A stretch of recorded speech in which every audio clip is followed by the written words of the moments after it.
Hello friends, मैं अंबिका कुमारी स्वागत करती हूँ आपके अपने चैनल पे।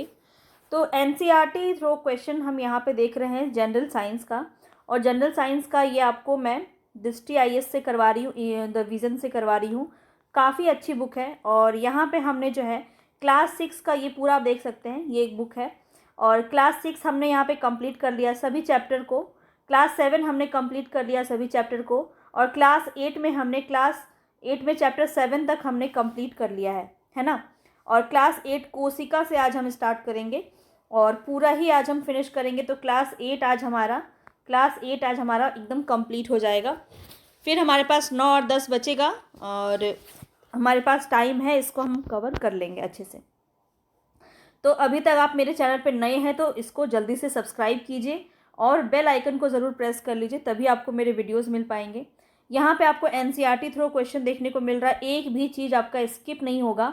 सभी पॉइंट को एक एक क्वेश्चन जो है आपका एक एक कॉन्सेप्ट की तरह है। एक एक क्वेश्चन से आपको एक एक कॉन्सेप्ट को समझाया जा रहा है और यहाँ पे हम विद एक्सप्लेनेशन अच्छे से देख रहे हैं सभी चीज़ों को। तो वो पढ़िए जो एग्ज़ाम में आता है, जहाँ से आपका एग्ज़ाम में क्वेश्चन बनता है। और स्मार्ट स्टडी काफ़ी इम्पॉर्टेंट है क्योंकि पढ़ने को बहुत कुछ है। इस एक टॉपिक पे बहुत सारे क्वेश्चंस हो सकते हैं, लेकिन हम 4 से 5 क्वेश्चन में ही पूरे एक टॉपिक को समझ रहे हैं और इससे अच्छी प्रैक्टिस आपकी नहीं हो सकती है। तो यहाँ पे सभी कॉन्सेप्ट को हम अच्छे से समझेंगे। और आज सभी चैप्टर यहाँ पे 18 चैप्टर तक है, तो पूरा 18 चैप्टर हम कंप्लीट करेंगे। 10 चैप्टर आज हमें करना है। तो जल्दी से हम अपने क्वेश्चंस की तरफ चलते हैं। और पसंद आएगा तो लाइक और शेयर ज़रूर कर दीजिएगा। जितने भी एग्ज़ाम में अभी पार्टिसिपेट कर रहे हैं सभी को आपके कॉन्टैक्ट ग्रुप में जितने भी हैं उसको शेयर कीजिए, ताकि सभी के लिए हेल्पफुल हो सके। चलते हैं अपने क्वेश्चंस की तरफ। ये रहा आपका क्वेश्चन। यहाँ पे हम चैप्टर 8 से स्टार्ट करेंगे जो कि कोशिका से संबंधित है। और कोशिका काफ़ी इंपॉर्टेंट चैप्टर है, यहाँ से क्वेश्चन आपके काफ़ी ज़्यादा देखने को मिलते हैं। तो एक एक चैप्टर एक एक टॉपिक पे हम यहाँ डिस्कशन कर रहे हैं और एक एक क्वेश्चन आपका एक एक कॉन्सेप्ट है। तो सभी को अच्छे से समझिए। 4 से 5 क्वेश्चन में आप पूरे एक चैप्टर को समझ जा रहे हैं, ये कम बड़ी बात नहीं है। तो यहाँ पे पूरा इंक्लूड किया गया है। तो ये चैप्टर 8 है हमारा। चलते हैं। कोशिका के संदर्भ में बताना है कौन सा कथन सही है। तो यह किसी जीव की सूक्ष्मतम जीवित रचना है, बिल्कुल सही बात है। यहाँ पे आपको सही बताना है। प्रथम कोशिका की खोज किसने की? रॉबर्ट हुक ने की, इसको नोट कर लीजिए। सर्वप्रथम कोशिका की खोज जो है वो रॉबर्ट हुक ने की, ये भी आपका सही है। सबसे छोटी कोशिका जीवाणु कोशिका होती है और सबसे बड़ी कोशिका शुतुरमुर्ग का अंडा होता है, ये भी आपका बात बिल्कुल सही है। तो एक आपका इस तरह से एक सेल होता है और एक सेल में आपका केंद्रक पाया जाता है। अभी हम हर चीज़ को अच्छे से कंप्लीट समझेंगे, तो आप कॉपी पेन लेके ज़रूर बैठे और उसको अच्छे से नोट करें। काफ़ी इंपॉर्टेंट पॉइंट्स हैं यहाँ पे। तो यहाँ बताना है जीव की सूक्ष्मतम जीवित रचना को इकाई कोशिका कहते हैं। अतः जीवों में मूलभूत संरचनात्मक इकाई है। कोशिकाएं मिलकर ऊतकों का निर्माण करती है और ऊतकों से हमारा अंगों का निर्माण होता है। तो इस तरह से ये क्रम हमारा चलता है, ठीक है। और सर्वप्रथम 1665 ईस्वी में कॉर्क की कोशिकाओं की खोज हुई, जिसके खोजकर्ता कौन थे? हुक थे, रॉबर्ट हुक, ठीक है। और सबसे बड़ी कोशिका एक जीवाणु कोशिका और सबसे बड़ी कोशिका क्या होती है? शुतुरमुर्ग का अंडा। इतनी बातें आपको ध्यान रखनी है।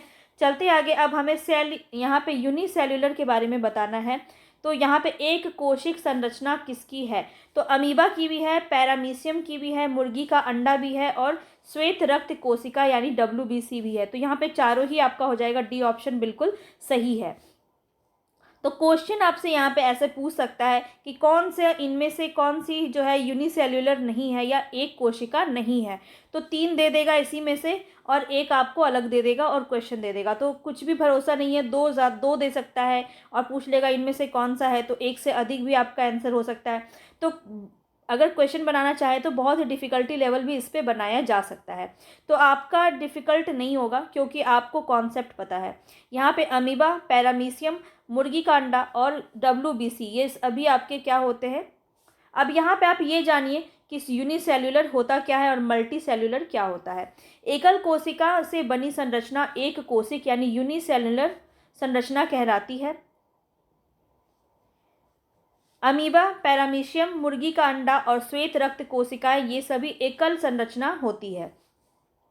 वे जीव जिनका शरीर एक से अधिक कोशिकाओं से बना होता है उसे हम मल्टी सेल्युलर कहते हैं। एक कोशिक जीवों में एकल कोशिका ही वे सभी मूलभूत प्रकार जैसे श्वसन, उत्सर्जन, वृद्धि, प्रजनन ये सब करती है जो बहुकोशिक जीवों में विशिष्ट कोशिकाओं द्वारा होता है। वो इनमें क्या होता है, एक ही कोशिका द्वारा ये सभी चीज़ें होती, श्वसन भी होता है एक ही कोशिका से, उत्सर्जन भी होता है, वृद्धि भी होती है और प्रजनन भी होता है। ठीक है, तो ऐसा नहीं है कि इनमें नहीं होता, इनमें भी ये सारी चीज़ें होती हैं जो बहुकोशिका में विशिष्ट कोशिकाओं द्वारा किया जाता है। अब हम आगे चलते हैं, यहाँ पे आपको समझ में आ गया होगा। अब हम बात करेंगे सेल मेम्ब्रेन के बारे में। यहाँ पे कोशिका झिल्ली और कोशिका द्रव से क्वेश्चन काफ़ी ज़्यादा पूछा जाता है। क्या होता है ये, इसे हम अच्छे से समझ लेते हैं। यहाँ पे बताना है, कोशिका झिल्ली एक कोशिका को दूसरी कोशिका एवं घेरे हुए सराउंडिंग मीडियम से अलग करती है। तो बिल्कुल सही है यहाँ पे आपका। कोशिका द्रव क्या होता है, कोशिका झिल्ली एवं केंद्रक के बीच पाया जाने वाला एक जेली होता है। बिल्कुल, जैसे मान लीजिए ये आपका एक सेल है, कोशिका है, और यहाँ पे आपका केंद्रक है, तो ये बीच में जो है ना आपका ये यहाँ पे बीच में आपका कोशिका द्रव पाया जाता है। ठीक है, जो जेली के जैसा होता है, लिक्विड आकार का लिक्विड की तरह होता है।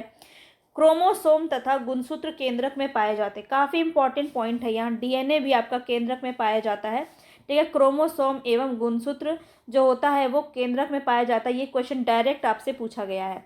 तो ये सभी, इसमें आपका तीनों ही आंसर सही है, ये तीनों ही सही हैं। तो यहाँ पे देख लेते हैं इसके बारे में क्या बातें आपको बताई गई है। तो यहाँ पे तो आपका डी ऑप्शन हो जाएगा, और इसके बारे में क्या बताई गई है वो ज़्यादा इंपॉर्टेंट है, तो उसको आप अच्छे से जान लीजिए। कोशिका के संबंध में संघटक जो है कोशिका द्रव और केंद्रक एक झिल्ली द्वारा परिबद्ध होते हैं, जिसे कोशिका झिल्ली अथवा प्लाज्मा झिल्ली कहते हैं। यह झिल्ली एक कोशिका को दूसरी कोशिका एवं घेरे हुए जो माध्यम, उसकी जो सराउंडिंग्स होती है उसको उससे अलग करता है। यह सरंध्र यानी पोरस जो होता है, ये पोरस होती है तथा विभिन्न पदार्थों के कोशिका में आवागमन का नियमन भी करती है। यह झिल्ली पौधों एवं जंतुओं की कोशिका की आकृति प्रदान करती है। आगे देखिए, कोशिका द्रव के बारे में क्या बताया जा रहा है। कोशिका द्रव एक जेली जैसा पदार्थ होता है जो कोशिका झिल्ली एवं केंद्रक के बीच में पाया जाता है। कोशिका के अन्य जो संगठक होते हैं जैसे माइटोकॉन्ड्रिया, गोल्जी कॉय, राइबोसोम, ये काफ़ी इंपॉर्टेंट है, ये सभी पॉइंट्स पे भी हम डिस्कस करेंगे। ये सब कोशिका द्रव में ही पाए जाते हैं। माइटोकॉन्ड्रिया जिसको हम सेल का किचन भी कहते हैं, रसोई घर। ठीक है, राइबोसोम। और एक क्वेश्चन मैं आपसे पूछती हूँ कि आत्मघाती थैली, कोशिका की आत्मघाती थैली किसे कहते हैं। आपको इस टॉपिक पे आपने कई बार पहले भी पढ़ा होगा, तो मुझे इस टॉपिक का, इस क्वेश्चन का आंसर आप कमेंट बॉक्स में ज़रूर दीजिएगा। ठीक है, कोशिका की किसको आत्मघाती थैली कहते हैं। ठीक है, चलते हैं आगे। केंद्रक गोलाकार होता है और कोशिका के मध्य भाग में स्थित होता है। केंद्रक और कोशिका द्रव को केंद्रक झिल्ली अलग करती है। यह झिल्ली भी सरंध्र होती है यानी पोरस होती है तथा कोशिका द्रव एवं केंद्रक के बीच पदार्थों के आवागमन को नियंत्रित करती है। जीवाणु कोशिका में केंद्रक झिल्ली अनुपस्थित रहते हैं। केंद्रक के अंदर केंद्रिका यानी न्यूक्लियस तथा गुणसूत्र यानी क्रोमोसोम उपस्थित होता है। गुणसूत्र जीन के धारक हैं तथा कोशिका विभाजन के समय ही दिखाई देते हैं। ये वंशानुगत कोशिका विभाजन के समय ही दिखाई देता है। यहाँ तक तो हमने देख लिया। ये वंशानुगत तथा आनुवांशिक गुणों के साथ साथ कोशिका के क्रियाकलापों का भी नियंत्रण करता है। सजीव कोशिका के समग्र संघटक को जीव द्रव्य यानी प्रोटोप्लाज्म के नाम से भी जाना जाता है। इसमें कोशिका द्रव्य और केंद्रिका द्रव्य दोनों सम्मिलित होते हैं। जीव द्रव्य कोशिका का जीवित पदार्थ कहलाता है। आगे चलते अब बताएंगे यहाँ पे प्रोकैरियोटिक और यूकैरियोटिक क्या होता है। इस पे क्वेश्चन आपका काफ़ी ज़्यादा बनता है, यहाँ हम देख लेते हैं। तो यहाँ बताना है आपको कौन सा सही है। तो इसमें केंद्रक झिल्ली अनुपस्थित होती है, तो यहाँ पे आपको सही बताना है। तो ये वाला आपका सही है, केंद्रक झिल्ली अनुपस्थित होती है, उपस्थित नहीं रहती है किसमें, प्रोकैरियोटिक में। ठीक है, और विषाणु एवं नीले हरे शैवाल इसके उदाहरण होते हैं। देखिए क्वेश्चन आपका इसी में रॉन्ग हो जाता है। यहाँ पे देखिए नीले हरे शैवाल तो सही है, लेकिन विषाणु नहीं होता है, वायरस नहीं होता है, बैक्टीरिया इसके अंदर आना चाहिए, यानी कि जीवाणु होना चाहिए था। जीवाणु और नीले हरित शैवाल जो है वो प्रोकैरियोटिक के उदाहरण हो जाएंगे। चलिए यहाँ पे क्या है कहानी, इसको देख लेते हैं। ऐसी कोशिकाएं जिसमें सुसंगठित केंद्रक नहीं होता है, ठीक है, अर्थात केंद्रक झिल्ली अनुपस्थित होती है, उसे हम प्रोकैरियोटिक कोशिका कहते हैं। इसमें मतलब सुसंगठित केंद्रक नहीं पाई जाती है, ठीक है। यहाँ हम कह सकते हैं यूनिसेल्युलर होती है, एकल कोशिकाएं होती है जो इस प्रकार के जीवों में वो प्रोकैरियोटिक कहलाते हैं, ठीक है। और इसके विपरीत जिसमें सुसंगठित केंद्रक पाया जाता है वह यूकैरियोटिक कोशिका कहलाती है। प्रोकैरियोटिक कोशिकाओं वाले जीव प्रोकैरियोटिक्स कहलाते हैं। जीवाणु और नीले हरित शैवाल इसके उदाहरण है। विषाणु नहीं होगा, ठीक है, जीवाणु होगा और नीले हरित शैवाल। तो इस तरह से आपका क्वेश्चन गलत भी यहाँ पे हो सकता है। यूकैरियोटिक कोशिकाओं वाले जीव यूकैरियोटिक्स कहलाते हैं और प्याज और मानव की कोशिका इसके उदाहरण हो जाएंगे, यूकैरियोटिक्स के उदाहरण हो जाएंगे, ठीक है। चलते हैं आगे नेक्स्ट क्वेश्चन पे। यहाँ बताना है आपको, पादप और जंतु कोशिकाएं एक दूसरे से भिन्नता रखती हैं। इस भिन्नता के संदर्भ में बताना है कि कौन सा कथन आपका सही है। जंतु कोशिका में पादप कोशिका से इतर कोशिका भित्ति नामक अतिरिक्त आवरण होता है।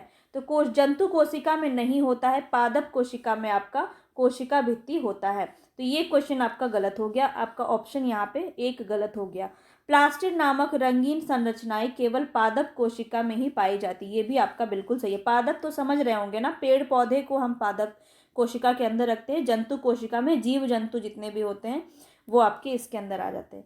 जंतु कोशिका में अनेक छोटी छोटी रिक्तिकाएं होती हैं, जबकि पादप कोशिका में एक बड़ी केंद्रिक रिक्तिका होती है। तो ये भी आपका सही है। तो 2 और 3 आपका सही हो जाएगा, यानी सी ऑप्शन आपका बिल्कुल सही है। अब यहाँ पे देख लीजिए कि ये क्या होता है। जंतु कोशिका में कोशिका भित्ति अनुपस्थित होती है। नोट कर लीजिए, जंतु कोशिका लिखिए और उसके बराबर में लिख दीजिए कि कोशिका भित्ति नहीं होती, क्रॉस कर दीजिए जंतु कोशिका लिख के, ठीक है। तो इस तरह आपको याद रहेगा, यही होता है नोट्स बनाने का तरीका। तो नोट्स बनाइए, छोटा छोटा नोट्स बनाइए और उससे माइंड में अच्छे से आपको याद रहेगा, रिवीजन भी आपका काफ़ी अच्छा होगा।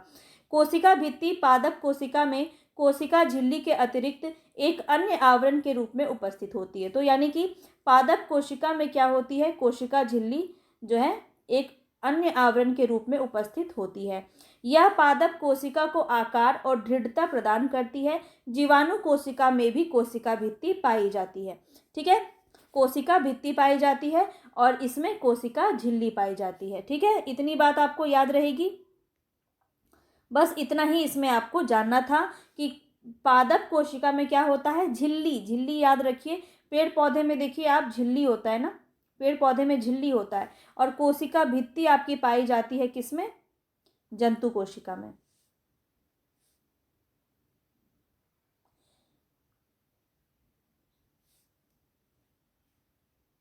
जीवाणु कोशिका में भी कोशिका भित्ति पाई जाती है। आगे देख लेते हैं प्लास्टिड के बारे में क्या बताना है।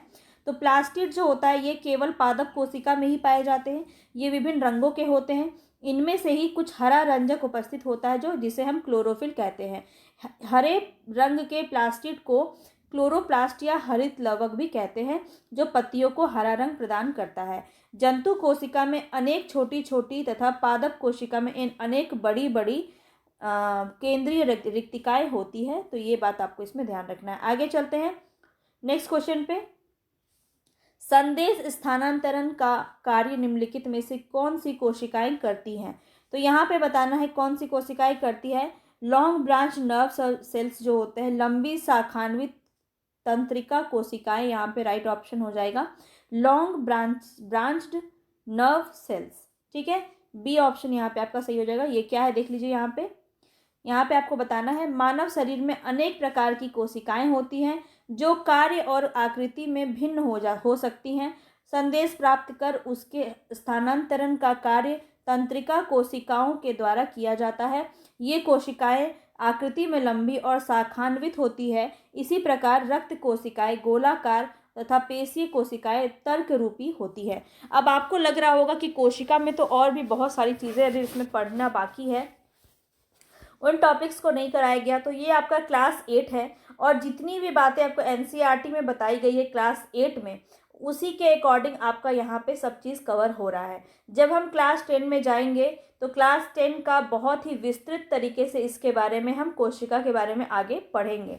तो बिल्कुल भी परेशान ना हो, आपका पूरा एनसीईआरटी यहाँ पे कवर कराया जा रहा है, तो हम एनसीईआरटी के अकॉर्डिंग ही चलेंगे। अब हम चल रहे हैं आगे चैप्टर 9 पे, जंतुओं में जनन। जंतुओं में जनन बताना है यहाँ पे। तो इन विट्रो निषेचन के संदर्भ में निम्नलिखित कथनों पर विचार कीजिए। पहला कथन है यहाँ पे आपका, इस तकनीक से निषेचन होने पर युग्मनज को लगभग 1 सप्ताह तक विकसित करने के बाद माता के गर्भाशय में स्थापित किया जाता है। तो इसमें आपका ये कथन बिल्कुल सही हो जाएगा। आगे दूसरा हम कथन देख लेते हैं। इस तकनीक द्वारा जन्मे शिशु को परख नली शिशु कहते हैं, टेस्ट ट्यूब बेबी कहते हैं, क्योंकि शिशु का विकास परख नली में होता है। तो ये वाला आपका गलत है, तो आपको एक ही सही है, यहाँ पे ए ऑप्शन बिल्कुल सही हो जाएगा। अब इसके बारे में थोड़ा जान लीजिए। शरीर से बाहर कृत्रिम निषेचन इन विट्रो निषेचन कहलाता है। यदि निषेचन के लिए शुक्राणु अंडवाहिनी अवरुद्ध होने के कारण अंडाणु तक नहीं पहुंच पाती है, तो ऐसे में चिकित्सक ताज़ा अंडाणु एवं शुक्राणु एकत्र करके उचित माध्यम से कुछ घंटों के लिए एक साथ रखते हैं, और जिससे जो है इन विट्रो निषेचन IVF हो सकता है। ठीक है, अगर निषेचन हो जाता है तो युग्मनज को लगभग 1 सप्ताह तक विकसित किया जाता है, जिसके पश्चात उसे माता के गर्भाशय में स्थापित किया जाता है। तो ये कथन आपका एकदम सही था। माता के गर्भाशय में पूर्ण विकसित होने के बाद शिशु का जन्म सामान्य शिशु की तरह ही होता है। इस तकनीक के द्वारा जन्मे शिशु को परख नली शिशु कहते हैं। ठीक है, ये ध्यान रखेंगे, जो वहाँ पे आपका गलत कहा गया था। यह एक मिथ्या नाम है क्योंकि शिशु का विकास परख नली में नहीं होता है। ठीक है, तो यहाँ पे आप देख सकते हैं ये कथन जो है यहाँ पे आपका गलत दिया हुआ है, तो इसीलिए वहाँ पे आपका गलत आंसर हो गया। आगे चलते हैं, यहाँ बताना है जनन का पहला चरण निषेचन यानी फर्टिलाइजेशन कहलाता है। तो जंतुओं में निषेचन के संदर्भ में कौन सा कथन आपका सही होगा? तो यहाँ सही बताना है शुक्राणु और अंडाणु संलयन निषेचन कहलाता है, ये आपका सही है। सभी अंड प्रजनक यानी ओविपोरस जंतुओं में निषेचन मादा के शरीर में के बाहर होता है, तो ये आपका गलत है। ठीक है, तो एक ही ऑप्शन सही है, ऑप्शन ए।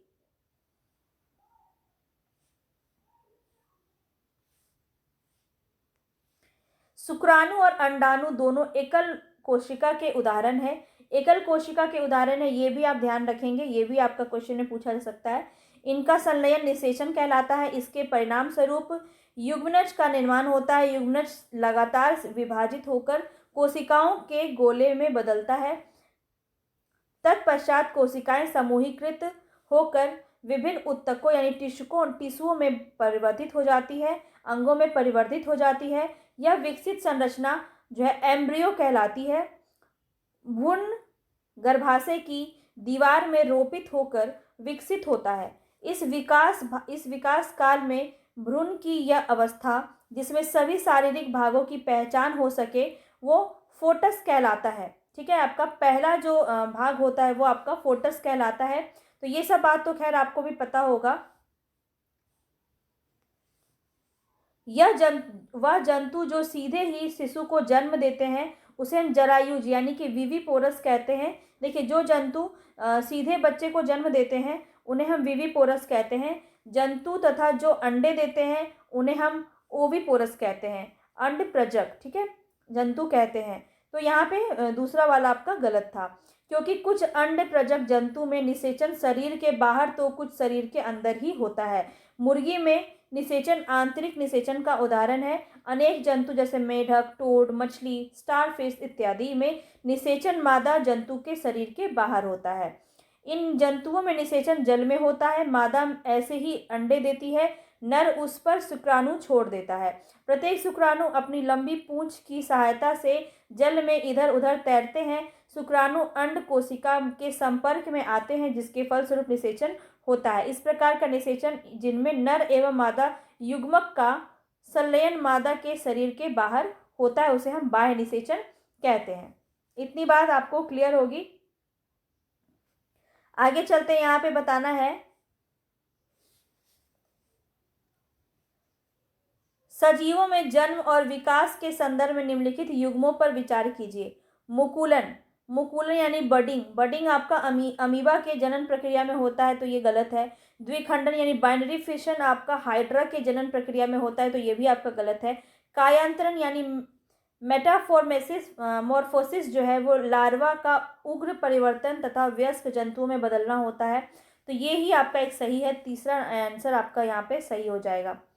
तो यहाँ पे आप देख सकते हैं पौधों की तरह ही जंतुओं में भी जनन की दो विधियां होती है, लैंगिक जनन और अलैंगिक जनन। जनन का वह प्रकार जिसमें केवल एक ही जीव भाग लेता है उसे हम अलैंगिक जनन कहते हैं। मुकुलन और द्विखंडन जो है वो अलैंगिक जनन की विधियां हैं, इसको ध्यान रखिए। मुकुलन और द्विखंडन अलैंगिक जनन की विधियां हैं। हाइड्रा में नए जीव का विकास मुकुलन की प्रक्रिया से तथा अमीबा में नए जीव का विकास विखंडन की प्रक्रिया से होता है। अतः युग्म यहाँ पे 1 और 2 आपका गलत है। ठीक है, हाइड्रा में नए जीव का विकास मुकुलन की प्रक्रिया से तथा अमीबा में नए जीव का विकास द्विखंडन की प्रक्रिया से होता है और दोनों ही ये अलैंगिक में आता है, ये भी ध्यान रखें।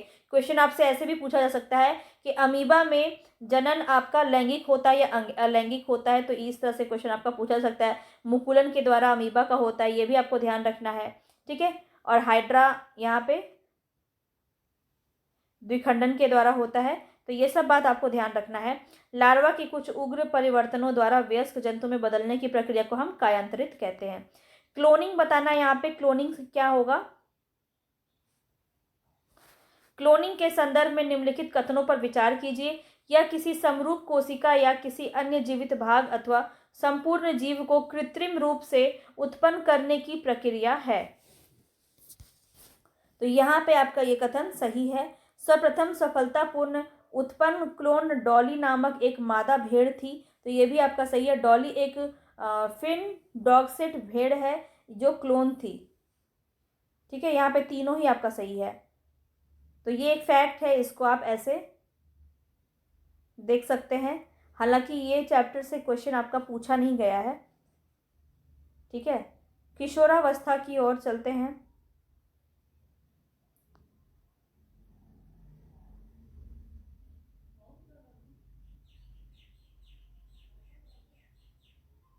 क्वेश्चन काफ़ी बड़ा है और यहाँ पे चैप्टर 10 की तरफ हम चल रहे हैं। चैप्टर 10 है ये, और यहाँ पे देख लेते हैं। लैंगिक हार्मोन अंतःस्रावी ग्रंथियों द्वारा स्रावित किए जाते हैं, इसके संदर्भ में आपको कथन पर विचार करना है। तो यहाँ पे कौन कौन सा आपका सही होगा देख लेते हैं। एस्ट्रोजन और टेस्टोस्टेरोन लैंगिक हार्मोन है, ये मानव शरीर में गौण लैंगिक लक्षणों के लिए उत्तरदायी होता है। सेकेंडरी सेक्सुअल कैरेक्टर्स के लिए अस्थायी होता है, ये आपका सही है। एस्ट्रोजन नर हार्मोन है जबकि स्टेटेरोन जो है मादा हार्मोन है, ये आपका गलत है। इस हार्मोन के उत्पादन का नियंत्रण एक अन्य हार्मोन द्वारा किया जाता है जो पीयूष ग्रंथि अथवा पिट्यूटरी ग्रंथि में पाया जाता है, तो ये आपका सही है। तो 1 और 3 आपका सही है, सी ऑप्शन आपका बिल्कुल सही हो जाएगा। इसके बारे में जान लीजिए, यहाँ से आपका क्वेश्चन बना है। ठीक है, अंतःस्रावी ग्रंथियाँ जो है, अंतःस्रावी ग्रंथियाँ हार्मोन को सीधे रुधिर प्रवाह में निर्मोचित करती है, इसलिए इसे नलिका विहीन ग्रंथियाँ भी कहते हैं। लैंगिक हार्मोन का स्रावन अंतःस्रावी ग्रंथियों द्वारा ही किया जाता है, तो ये पॉइंट्स आपको ध्यान रखना है। लैंगिक हार्मोन का स्रावन अंतःस्रावी ग्रंथियों द्वारा किया जाता है। एस्ट्रोजन और टेस्टोस्टेरोन जो लैंगिक हार्मोन है जो मानव शरीर में गौण लैंगिक लक्षणों के लिए उत्तरदायी होता है, तो ये वाला कथन जो है वो सही था। आगे देख लेते हैं। एस्ट्रोजन मादा हार्मोन होता है और टेस्टोस्टेरोन नर हार्मोन होता है, वहाँ पे उल्टा बताया गया था, इसलिए वो आपका गलत हो गया था। जिसका स्रावन क्रमशः लड़कियों में अंडाशय तथा लड़कों में वृषण द्वारा की होता है, अतः दूसरा कथन आपका गलत था। ये लैंगिक हार्मोन लड़कों में दाढ़ी, मूछ, बड़े स्वर यंत्र इत्यादि गौण लैंगिक लक्षणों को उत्पन्न करते हैं। कंठमणि के बड़े और छोटे होने के कारण क्रमशः लड़कों का स्वर गहरा और लड़कियों का स्वर उच्च तारत्व वाला यानी हाई पिच हो जाता है। तो ये सब बात आपको भी पता होगा। तो यहाँ पे पिट्यूटरी ग्रंथ के बारे में देखिए, लड़कियों में स्तन और दुग्ध ग्रंथि जो होती है वो उसका विकास होता है। जैसे गौण लैंगिक लक्षण जो है एस्ट्रोजन के कारण ही होता है, इसको भी आप ध्यान रखेंगे। तो कोई भी लैंगिक हार्मोन जो है लड़कियों में वो आपका एस्ट्रोजन के द्वारा होता है। इन लैंगिक हार्मोनों के उत्पादन का नियंत्रण एवं अन्य हार्मोन द्वारा किया जाता है जो पीयूष ग्रंथि या पिट्यूटरी ग्रंथि से प्रस्तावित होता है। यह अंडाशय में अंडाणु एवं वृषण में शुक्राणु के परिपक्व होने को नियंत्रित करता है। चलते हैं आगे नेक्स्ट क्वेश्चन पे। ये आपका इंपॉर्टेंट है, यहाँ से 100% आपका क्वेश्चन देखने को मिल सकता है।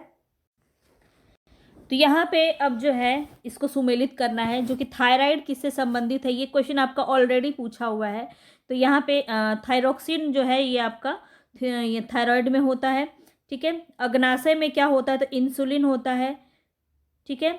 इसके बाद अधिवृक्क की बात की जाए, अधिवृक्क आपका एंड्रेनिल और पीयूष आपका वृद्धि हार्मोन के अंदर होता है। इसमें यहाँ पे देखिए आप इसके बारे में जान लीजिए। थायराइड थॉक्सिन का, अग्नाशय इंसुलिन का और अधिवृक्क एड्रेनिल का हार्मोन का उत्पादन करता है। पीयूष ग्रंथि वृद्धि हार्मोन स्रावित करती है, अतः ये अन्य ग्रंथि वृषण, अंडाशय, थायराइड और एड्रेनल का हार्मोन स्रावित करने के लिए उद्दीपित होता है। पीयूष ग्रंथि आपका जो होता है वो कहाँ है, वो मस्तिष्क में होता है, ये बात भी आप ध्यान रखेंगे। चलते हैं आगे नेक्स्ट क्वेश्चन पे। नेक्स्ट क्वेश्चन है यहाँ पे, मानव शरीर में पोषकों के संदर्भ में निम्नलिखित में से कौन सा कथन आपका सही है। तो सही कथन बताना है यहाँ पे। तो दूध अपने आप में संतुलित भोजन है, बिल्कुल सही है। तो लौह प्रचुर खाद्य रुधिर निर्माण में सहायक होता है। तो आयरन युक्त जो भोजन होता है वो ब्लड के लिए यानी खून के लिए सही होता है, निर्माण के लिए, तो ये भी आपका सही है। वसा शरीर की वृद्धि के लिए और प्रोटीन ऊर्जा के लिए आवश्यक होता है। तो यहाँ पे उल्टा बोल दिया गया है, तो ये आपका गलत है। तो यहाँ पे दो ही आपका सही होगा। अब इसमें जो भी कथन यहाँ पे दिया गया है ये काफ़ी इंपॉर्टेंट है और क्वेश्चन पूछा जा सकता है, तो ध्यान रखेंगे। यहाँ पे भोजन संतुलित आहार का अर्थ होता है भोजन में प्रोटीन, कार्बोहाइड्रेट, वसा, विटामिन, खनिज का पर्याप्त मात्रा में समावेश होना। जहाँ हमारा भारतीय भोजन जिसमें रोटी, चावल, दाल एवं सब्जियां शामिल हैं, यह एक संतुलित आहार है। वहीं दूध अपने आप में एक संतुलित भोजन है। शिशु को माँ के दूध से संपूर्ण पोषण मिलता है, ये भी कथन आपका पूछा जाता है। तो देख लीजिए आयरन में क्या क्या आपको खाने से आयरन मिलता है। तो इसका स्रोत कौन सा है आपका, प्रचुर खाद्य जैसे पत्तीदार सब्जियां, गुड़, मांस, संतरा, आंवला, इसमें आपका रुधिर निर्माण में सहायक होता है। देखिए क्वेश्चन पूछा जा सकता है, तो यहाँ रुधिर निर्माण में क्या सहायक होता है, तो आयरन आपका सहायक होता है। वसा एवं शक्कर ऊर्जा के लिए, शक्कर यानी कार्बोहाइड्रेट, ठीक है, ऊर्जा के लिए, प्रोटीन शरीर की वृद्धि के लिए आवश्यक होता है। और इसमें आपका कथन 3 गलत था। और इसमें देखिए दूध, मांस, नट एवं दाल जो है प्रोटीन का मुख्य स्रोत है, ये भी आप ध्यान रखें, क्वेश्चन पूछा जाता है। चलते हैं आगे। ये क्वेश्चन आपका देखिए,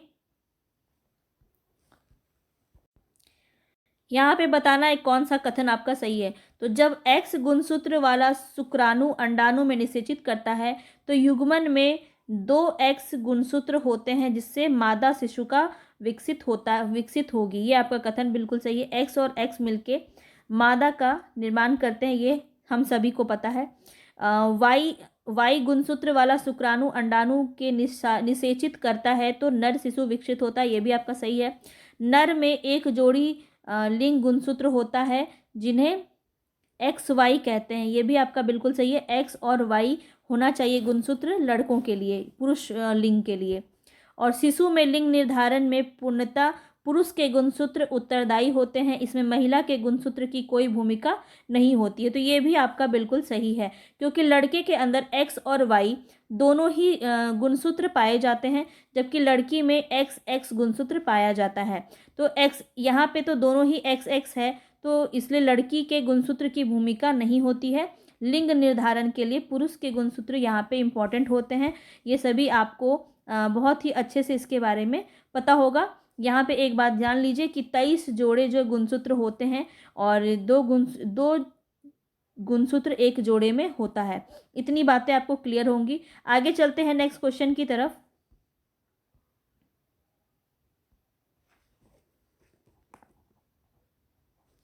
यहाँ पे आपको कथन को ध्यान से सुनना है और असत्य कथन बताना है, ठीक है। असत्य कथन बताना है, ध्यान रखेंगे।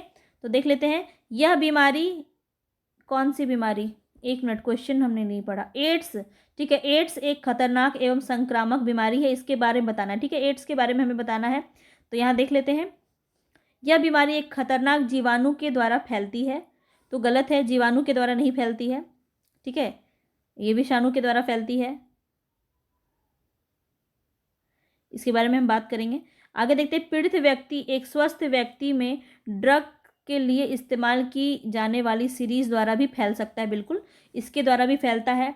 पीड़ित व्यक्ति के साथ लैंगिक संपर्क स्थापित करने से भी यह फैल सकता है, बिल्कुल सही है। पीड़ित माँ के दूध के सेवन से उसके शिशु में नहीं फैलता है, बिल्कुल फैलता है। तो ये यहाँ पे आपका पीड़ित माँ होगी, उसके दूध के सेवन से शिशु के अंदर भी इस बीमारी का जो है संचार हो सकता है। तो 2 यहाँ पे गलत है, 1 और 4 यही हमारा आंसर हो जाएगा। तो यहाँ पे बी ऑप्शन आपका बिल्कुल सही हो जाएगा। तो यहाँ पे आप देख लीजिए, एड्स जो है एक खतरनाक बीमारी है जो HIV नामक एक विषाणु द्वारा होता है। और यहाँ पे 2 और 3 कथन आपका सही था, चौथा गलत था। इसके बारे में आप बहुत अच्छे से यहाँ पे सब कुछ बता ही दिया गया है। चलते हैं आगे, बल तथा दाब, काफ़ी इंपॉर्टेंट चैप्टर है। यहाँ से इस चैप्टर को आप स्किप नहीं कर सकते हैं, यहाँ से आपके बहुत सारे क्वेश्चंस बनते हैं। और चैप्टर 11 पे हम पहुँच चुके हैं। देख लेते हैं यहाँ पे क्या बोला जा रहा है। निम्नलिखित बलों में से कौन से असंपर्क बल के उदाहरण है। यहाँ बताना है कौन सा असंपर्क बल के उदाहरण होगा। घर्षण बल, चुंबकीय बल, स्थिर वैद्युत बल, गुरुत्वाकर्षण बल या पेशीय बल। तो यहाँ पे आपका चुंबकीय बल हो जाएगा, स्थिर वैद्युत बल हो जाएगा और गुरुत्वाकर्षण बल हो जाएगा, ठीक है। ये आपके नॉन कॉन्टैक्ट बल के उदाहरण है, ठीक है। नॉन कॉन्टैक्ट असंपर्क बल के उदाहरण होते हैं।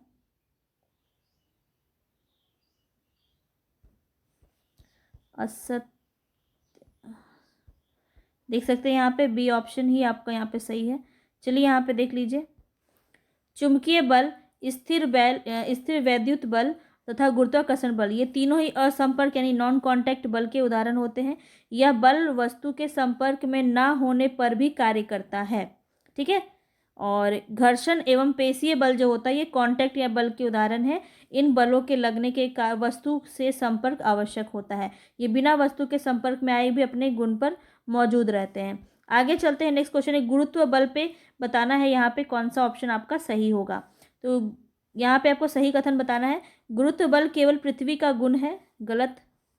विश्व में सभी वस्तुएं एक दूसरे पर गुरुत्व बल लगाती है, बिल्कुल सही है। गुरुत्व बल के कारण ही नदियों में पानी नीचे की ओर बहता है, ये भी बात बिल्कुल सही है। तो 2 और 3 सही है, सी ऑप्शन आपका सही हो जाएगा, ठीक है। वही बात कही गई है। चलते हैं आगे, नेक्स्ट चैप्टर है हमारा चैप्टर 12, घर्षण। घर्षण के संबंध में बताना है। यहाँ पे देख लेते हैं, इसमें जो सही है वो हमें बताना है। तो यहाँ पे क्या सही होगा, घर्षण से ऊष्मा उत्पन्न होती है, बिल्कुल सही है। कबड्डी के खिलाड़ी अपने हाथों पर मिट्टी रगड़ते हैं ताकि प्रतिद्वंदी खिलाड़ी को पकड़ने पर घर्षण में वृद्धि हो, ये भी आपका सही है। तरलों द्वारा लगाए गए घर्षण को ड्रैग कहते हैं यानी कर्षण कहते हैं, ये भी आपका सही है। सर्पी घर्षण यानी स्लाइडिंग फ्रिक्शन जो होता है स्थैतिक घर्षण से कम होता है, तो ये भी आपका बिल्कुल सही है। तो चारों ही कथन यहाँ पे आपके सही हैं। तो यहाँ पे आप देखिए, इसके बारे में जो बातें कही गई है ये काफ़ी इंपॉर्टेंट है सभी चीज़ें, तो ध्यान से सुनिएगा। मैं जो भी बताऊंगी उसको आप लिख सकते हैं। ध्रुव पृष्ठों के बीच अनियमितताओं के अंतःबंधन यानी इंटरलॉकिंग के कारण घर्षण होता है। यह हमारे दैनिक जीवन में बहुत अधिक महत्व रखता है। यदि घर्षण ना हो तो हम पेन एवं पेंसिल से नहीं लिख सकते। घर्षण के कारण ही माचिस की तीली के रगड़ने पर आग पकड़ती है। घर्षण से ऊष्मा भी उत्पन्न होती है। ये सभी पॉइंट्स आपके काफ़ी इंपॉर्टेंट है। कबड्डी के खिलाड़ी अपने हाथों पर मिट्टी तथा जिम्नास्ट अपने हाथों पर कोई रुक्ष पदार्थ लगाते हैं ताकि घर्षण में वृद्धि करके अच्छी पकड़ बना सके। घर्षण कम करने वाले पदार्थों को क्या कहते हैं, ल्यूब्रिकेंट कहते हैं। जल तथा अन्य द्रव भी इनसे होकर गति करने वाली वस्तुओं पर घर्षण बल लगाते हैं। तरलों द्वारा लगाए गए बल घर्षण बल को कर्षण कहते हैं, ये भी आप बात ध्यान रखेंगे। जब कोई वस्तु किसी अन्य वस्तु पर सर्पी गति करती है तो उस पर सर्पी घर्षण लगता है। सर्पी घर्षण स्थैतिक घर्षण से कम होता है। तो इस सभी बातों को ध्यान रखेंगे। चलते हैं आगे नेक्स्ट क्वेश्चन पे। यहाँ बताना है लोटनिंग स्थैतिक सर्पी घर्षण के कारण बलों को घटते क्रम में व्यवस्थित कीजिए। तो सबसे कम जो है घटते क्रम में बताना है। ठीक है, तो सबसे पहले किस में होता है? सबसे ज़्यादा होता है स्थैतिक में, फिर सर्पी में, फिर लोटनिक में। तो इस तरह से आप इसको देख सकते हैं। यहाँ पे आप एक बार जान लीजिए, जब कोई वस्तु किसी पृष्ठ पर सरकती है तो उसके पृष्ठ के संपर्क बिंदुओं को उतना समय नहीं मिल पाता कि वे सतह के संपर्क बिंदुओं में धंस सके। अतः सर्पी घर्षण जो है स्थैतिक घर्षण से कुछ कम होता है। सबसे ज़्यादा घर्षण किस में होता है? स्थैतिक घर्षण में होता है। इतनी बात आपको कम से कम याद रखनी है। जब कोई वस्तु दूसरी वस्तु के पृष्ठ पर लुढ़कती है तो उसकी गति के प्रतिरोध को लोटनिंग घर्षण कहते हैं। ठीक है, ऐसे लुढ़कती हुई सिलेंडर टाइप से। तो किसी वस्तु की सतह को सरकने की अपेक्षा लुढ़कना ज़्यादा आसान होता है, क्योंकि लोटनिंग घर्षण का मान सर्पी घर्षण से कम होता है। तो देखिए, आप इस तरह से इसको लगा सकते हैं कि सबसे ज़्यादा होता है स्थैतिक, फिर सर्पिक, फिर लोटनिक। लोटनिक में सबसे कम घर्षण लगता है। सिलेंडर को देखिए, आप उठा के या ऐसे खींच के नहीं ले जा सकते हैं, लेकिन उसको लुढ़का के आप आसानी से ले जा सकते हैं। तो इस तरह से आप इसको समझ सकते हैं। चलते हैं आगे, ध्वनि पे क्वेश्चन है आपका। तो चैप्टर 13 पे हम पहुंच चुके हैं। चैप्टर 13 है हमारा ध्वनि। यहाँ पे बताना है, यह ठोस, द्रव, गैस एवं निर्वात सभी में संचरण करती है। ध्वनि के संदर्भ में बताना है, यह ठोस, द्रव, गैस व निर्वात सभी में संचरण करती है। तो ये आपका गलत है। निर्वात में ध्वनि संचरण नहीं करती है। आगे हम इसके बारे में जानेंगे। इसकी तीव्रता डेसिमल में मापी जाती है। ध्वनि की तीव्रता किस में मापी जाती है? डेसिमल में मापी जाती है। ये आप बात ध्यान रखेंगे, ये क्वेश्चन आपका पूछा जा सकता है। मानव कानों के लिए इसकी श्रव्य आवृत्ति का परास यानी रेंज कितना होना चाहिए? 20 हर्ट्ज से 20,000 हर्ट्ज तक होना चाहिए। ठीक है, ये भी आपका सही है। तो 2 और 3 बी ऑप्शन आपका बिल्कुल सही हो जाएगा। चलिए इसके बारे में जान लेते हैं।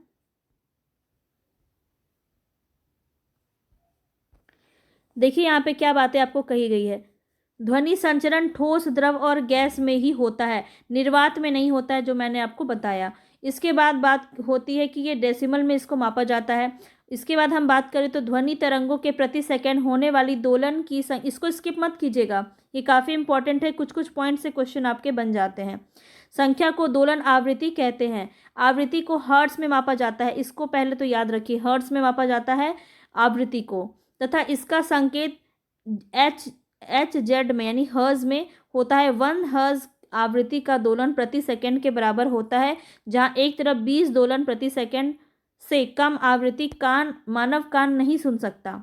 ठीक है, ये भी पॉइंट आपका इंपॉर्टेंट है। वहीं दूसरी तरफ लगभग 20,000 दोलन प्रति सेकंड से अधिक आवृत्ति की ध्वनियां भी मानव कान नहीं सुन सकता है। तो ऐसी ध्वनि को हम अश्रव ध्वनि कहते हैं। कुछ जंतु 20,000 हर्ट्ज से अधिक की आवृत्ति की ध्वनियों को भी सुन सकते हैं, जैसे कुत्तों में यह क्षमता है। पुलिसकर्मी ऐसी उच्च आवृत्ति की ध्वनि उत्पन्न करने वाली सीटियों का उपयोग करते हैं, जिसे कुत्ते सुन सकते हैं, लेकिन मानव नहीं सुन पाते हैं। अनेक चिकित्सा उपकरण भी 20,000 हर्ट्ज से अधिक की आवृत्ति पर कार्य करते हैं। चलते हैं आगे, ध्वनि के तारत्व के बारे में यहाँ बताना है।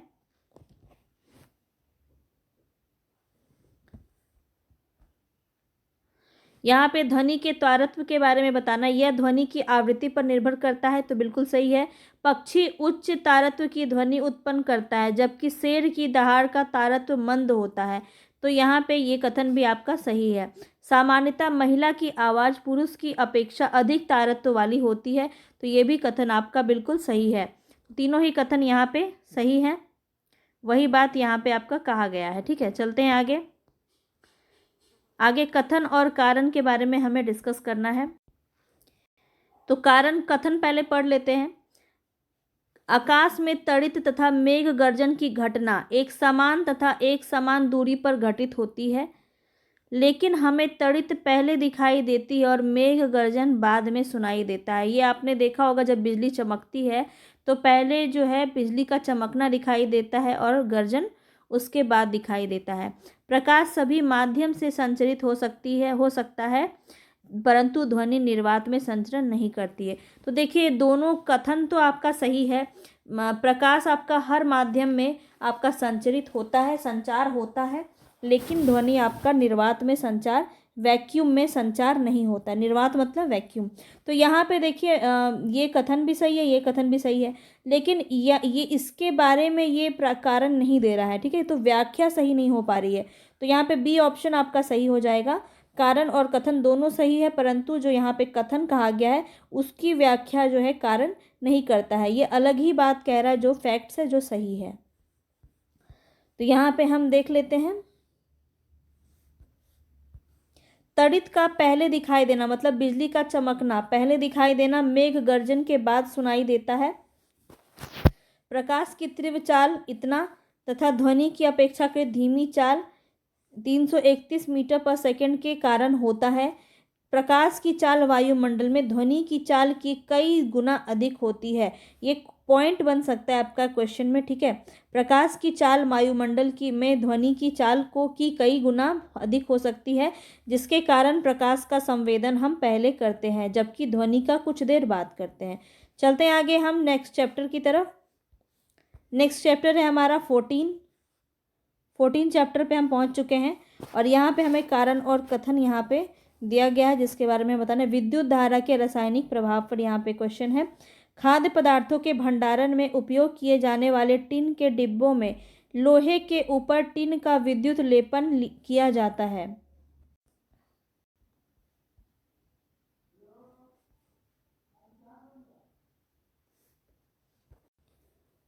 तो पढ़ते हैं पहले इसको हम।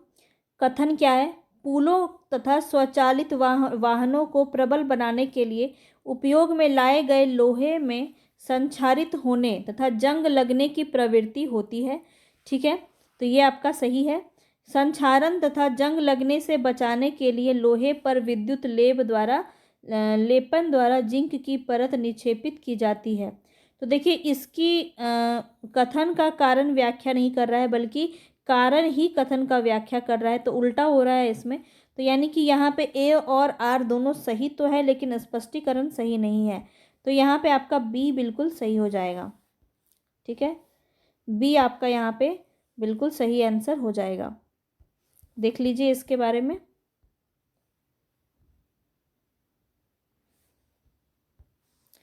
पुलों तथा स्वचालित वाहनों को प्रबल बनाने के लिए लोहे का उपयोग किया जाता है, तथापि लोहे में संक्षारित होने तथा जंग लगने की प्रवृत्ति होती है, इसीलिए इसमें संक्षारण तथा जंग लगने से बचाने के लिए जिंक की परत निक्षेपित की जाती है। क्वेश्चन आपका इसमें पूछ सकता है, तो जिंक की परत इसमें निक्षेपित की जाती है, ये आपका कथन हो गया। यहाँ पे विद्युत लेपन की इस प्रक्रिया से दैनिक जीवन में अनेक उपकरण तैयार होते हैं, जैसे कार के कुछ पुर्जे, बाथरूम के नल की टोटी लगाना, गैस बर्नर, साइकिल का हैंडल, पहियों के रिम आदि पर क्रोमियम का लेप किया जाता है। यह चमत्कार दिखता है तथा संक्षारित नहीं होता है, यानी वहाँ पे जंग नहीं लगता है। आगे चलते हैं नेक्स्ट क्वेश्चन पे।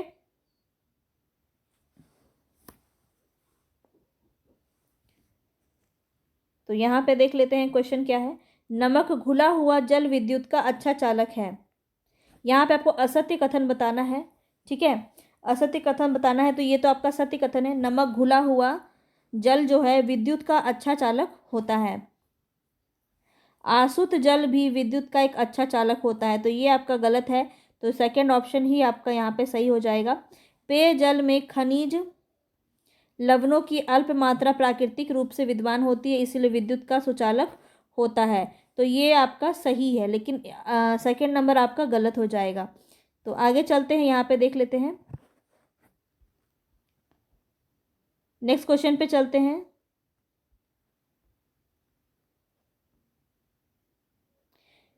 सब एक बार में नहीं हटेगा यहाँ पे, ठीक है। ऐसे देख लेते हैं। यहाँ पे भी हमें असत्य कथन बताना है, ठीक है। असत्य कथन बताना है। प्रकाश उत्सर्जन डायोड यानी लेड्स ऊर्जा की कम खपत करते हैं, तो ये कथन तो आपका सही है। प्रतिदीप्ति नलिका प्रकाश उत्सर्जक डायोड की तुलना में ऊर्जा की ज़्यादा खपत करते हैं। तो ये वाला कथन भी आपका सही है। संहत प्रतिदीप्ति लैंप यानी CFLs प्रकाश उत्सर्जन डायोड से ज़्यादा ऊर्जा खपत करते हैं परंतु पर्यावरण के लिए खतरनाक नहीं है। तो ये आपका कथन बिल्कुल गलत है। और संहत प्रतिदीप्ति लैंप यानी CFLs प्रतिदीप्ति नालिका यानी ट्यूब लाइट से ज़्यादा ऊर्जा खपत करते हैं, कम करते हैं ना CFLs। तो ये भी आपका गलत हो जाएगा। तो गलत बताना है, 3 और 4 आपका सही है, यानी C ऑप्शन आपका बिल्कुल सही हो जाएगा। तो यहाँ पे आप देख सकते हैं कि CFLs जो है प्रकाश उत्सर्जक लेड के से ज़्यादा ऊर्जा खपत करते हैं, साथ ही इसमें पारा होने के कारण ये पर्यावरण को भी नुकसान पहुंचाते हैं। तो कथन आपका गलत दिया हुआ था। और CFLs जो है वो ट्यूबलाइट में कम ऊर्जा खपत करते हैं। ये हम जो है अपने रोज़मर्रा के देख सकते हैं, एग्जाम्पल ले सकते हैं। काफ़ी यहाँ पे ये चीज़ें हमें पता होती हैं ऑलरेडी, लेकिन क्वेश्चंस में हमारे गलत हो जाते हैं, तो इसको आप ध्यान रखेंगे। चलते हैं आगे नेक्स्ट क्वेश्चन पे। नेक्स्ट क्वेश्चन है यहाँ कुछ प्राकृतिक परिघटनाएं। चैप्टर 15 है यहाँ पे हमारा। चैप्टर 15 है आवेश तथा उसकी विशेषताओं के संदर्भ में निम्नलिखित में से कौन सा कथन आपका सही नहीं है। सजातीय एक ही प्रकार के आवेश एक दूसरे को आकर्षित करते हैं।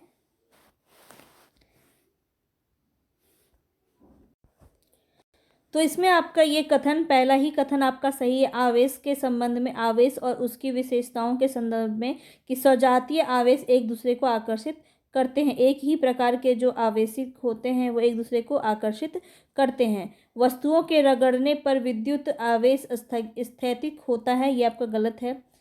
जब आवेश गति करती है तो विद्युत धारा उत्पन्न होती है, तो ऐसा भी नहीं है। भू संकर्पण, यहाँ पे अर्थिंग के बारे में बात की जा रही है। अर्थिंग द्वारा किसी आवेशित वस्तु से आवेश को पृथ्वी में भेजा जाता है, ये भी आपका गलत है। तो एक ही सही है।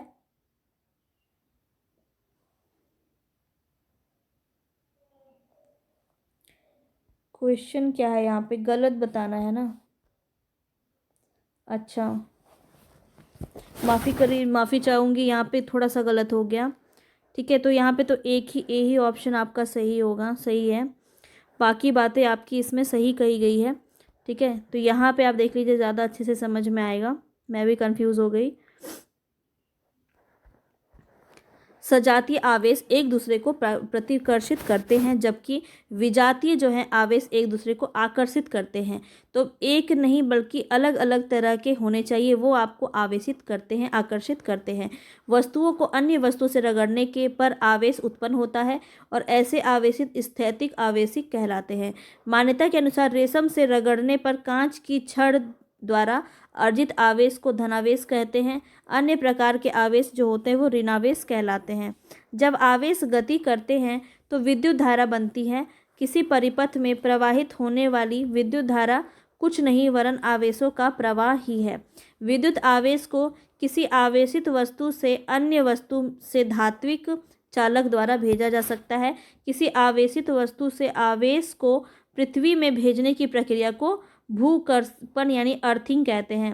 अर्थिंग आपको याद होगा, जब बारिश वगैरह होती तो अर्थिंग जो है काफ़ी एक्टिव हो जाता है। लाइटनिंग के बारे में यहाँ पे क्वेश्चन है आपका। ठीक है, सही कथन बताना है, पहले ही हम देख लेते हैं। अब यहाँ पे चलते हैं कि तड़ित यानी लाइटनिंग के बारे में बताना है, कौन सा यहाँ पे सही होगा। धरती के निकट ऋणात्मक आवेशों तथा बादलों के निचले किनारे पर संचित धनात्मक आवेशों के मिलने से प्रकाश की चमकीली धारियों तथा ध्वनि के रूप में तड़ित उत्पन्न होती है। तो ये कथन आपका जो है वो गलत हो जाएगा। तड़ित उत्पन्न होने की प्रक्रिया विद्युत विसर्जन कहलाती है। ये 2 या 2 से अधिक बादलों के बीच अथवा बादलों तथा पृथ्वी के बीच हो सकती है। तो ये कथन आपका सही है। भवनों को तड़ित के प्रभावों से बचाने के लिए तड़ित चालक नामक युक्ति का प्रयोग किया जाता है। तो ये भी आपका सही है। जो बिजली गिरती है ना, उसके बारे में यहाँ पे आपका क्वेश्चन पूछा जा रहा है, तो इसके बारे में हम देख लेते हैं। यहाँ पे तो आपका बी ऑप्शन सही है, 2 और 3। तो यहाँ पे देख लीजिए, गरजने वाले जो तूफानों से बनने वाले वायु की धाराएं ऊपर की ओर जाती है जबकि भूजल की बूंदें नीचे की ओर जाती है। इन प्रबल गतियों के कारण आवेशों का पृथक्करण होता है और बादलों के ऊपरी किनारों के नीचे निकट धनावेश तथा निचले किनारे पर ऋणावेश संचित हो जाते हैं। धरती के निकट भी धनावेश का संचय होता है। जब संचित आवेशों का परिणाम अत्यधिक हो जाता है तो वायु जो विद्युत की हीन चालक है वो कन्वर्ट हो जाती है, उसमें आवेशों के प्रवाह को रोक नहीं पाती और परिणाम स्वरूप ऋणात्मक तथा धनात्मक आवेश मिलते हैं और प्रकाश की चमकीली धारियाँ तथा ध्वनि उत्पन्न होती है, जिसे हम तड़ित के रूप में देखते हैं। बाकी आप जो है यहाँ पे देख ही रहे हैं। अगर हम यहाँ पे बात करें तो इससे बचने के लिए जो तड़ित चालक नामक युक्ति है इसका प्रयोग किया जाता है। इस युक्ति में भवन निर्माण के समय दीवारों में उस भवन की ऊंचाई से अधिक ऊंचाई की धातु की छड़ स्थापित की जाती है। इस छड़ का एक सिरा वायु में खुला रखा जाता है तथा दूसरे सिरे को जमीन में काफ़ी गहराई तक दबा देते हैं। धातु की छड़ विद्युत आवेश को जमीन तक पहुंचाने के लिए एक सरल पथ प्रदान किया जाता है। ये सब आप घर में अपने करते होंगे तो आपको बहुत अच्छे से पता है। आगे चलते हैं, नेक्स्ट क्वेश्चन काफ़ी इंपॉर्टेंट है ये। पृथ्वी कई परतों में बटी हुई है, इनमें कौन सी परत भूस्पंदन के लिए उत्तरदायी है?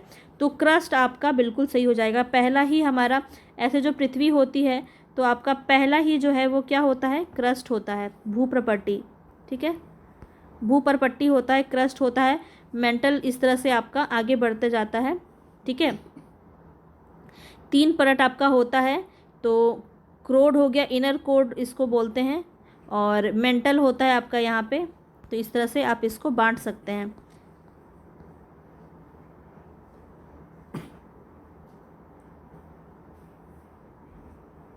पृथ्वी की इस भूप्रपट्टी पृथ्वी के भीतर की सबसे ऊपरी सतह में गड़बड़ के कारण जो है ट्रेमर्स आते हैं, भूस्पंदन आते हैं। पृथ्वी की इस परत को भूप्रपट्टी कहते हैं, यानी क्रस्ट कहते हैं। और पृथ्वी की यहाँ पे जान लीजिए, पृथ्वी की यह परत एक खंड के रूप में नहीं है, यह टुकड़ों में विभाजित है। प्रत्येक टुकड़े को प्लेट कहते हैं। ये प्लेटें निरंतर गति करती रहती है। जब ये एक दूसरे से रगड़ खाती है अथवा टकरा के एक प्लेट से दूसरी प्लेट के नीचे चली जाती है तो इसके कारण भूप्रपट्टी में विक्षोभ उत्पन्न होता है। यही विक्षोभ पृथ्वी की सतह पर भूकंप के रूप में दिखाई देता है। भूस्पंदन पृथ्वी की सतह पर तरंगे उत्पन्न करती है और इस तरंग को हम भूकंपी तरंग कहते हैं, ध्यान रखेंगे। ठीक है, तो सिस्मोग्राफ के द्वारा इसका रिकॉर्ड रखा जाता है। ये क्वेश्चन आपका पिछली बार पूछा गया था। ठीक है, भूकंप का जो लेखा जोखा है वो सिस्मोग्राफ में आपका देखने को मिलता है, इसका रिकॉर्ड रखा जाता है। चलते हैं आगे नेक्स्ट क्वेश्चन पे। नेक्स्ट क्वेश्चन है यहाँ पे हमारा,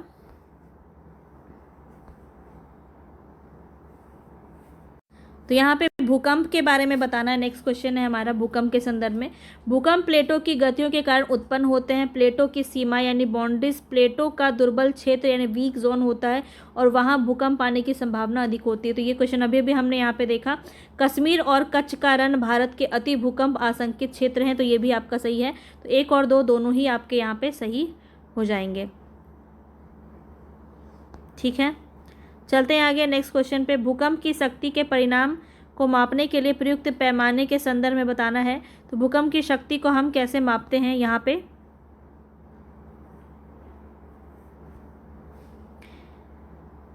पे सही कथन बताना है। तो इसके लिए रिएक्टर पैमाने पर इसको मापा जाता है, ये सही है। रेखीय नहीं होता है, ये लीनियर नहीं होता है। इसमें 2 अंक की वृद्धि का अर्थ लगभग 1000 गुने के विनाशी ऊर्जा कहलाता है। तो 1 और 3 आपका बी ऑप्शन यहाँ पे सही हो जाएगा। ठीक है, चलते हैं आगे। भूकंप मापी यंत्र जो है इसको सिस्मोग्राफ कहते हैं। ठीक है, इसको भी आप ध्यान रखिएगा। चलते हैं आगे। तड़ित से सुरक्षा संदर्भ में निम्नलिखित में से कौन सा कथन यहाँ पे आपका सही होगा? तड़ित से सुरक्षा के संदर्भ में निम्नलिखित कथनों पर विचार करें। तो यहाँ पे तड़ित के बारे में बताना, यदि आप कार या बस से यात्रा कर रहे हैं तो वाहन की खिड़कियाँ एवं दरवाजे बंद कर लेने पर आप उसके भीतर सुरक्षित रहेंगे। आपको असत्य कथन बताना है, ये अब देखना बहुत ज़रूरी है, इसी से कभी कभी गलत हो जाता है। तो असत्य कथन बताना है, तो ये तो आपका सही कथन है। यदि आप किसी खुले जगह पर हैं तो किसी बड़े वृक्ष के नीचे आप सुरक्षित रहेंगे, बिल्कुल भी नहीं। कभी भी आप बड़े वृक्ष के नीचे सुरक्षित नहीं रहेंगे, सबसे असुरक्षित आप यहीं पे रहेंगे। तो सेकंड ऑप्शन आपका। एक और है, इसको भी देख लेते हैं। यदि आसपास कोई वृक्ष ना हो तो ज़मीन पर सिमट कर बैठना सुरक्षित होगा। तो ये भी आपका सही है। तो आपका सेकंड नंबर गलत है, यानी कि आपका बी ऑप्शन यहाँ पे सही हो जाएगा। ठीक है, यहाँ पे आप इसको देख सकते हैं क्या क्या करना होता है जब बिजली कड़कती है। तो आगे चलते हैं। प्रकाश चैप्टर हमारा 16 नंबर चैप्टर पे हम पहुंच चुके हैं, और प्रकाश में देखते हैं क्या क्या यहाँ पे बातें आपको कही गई है।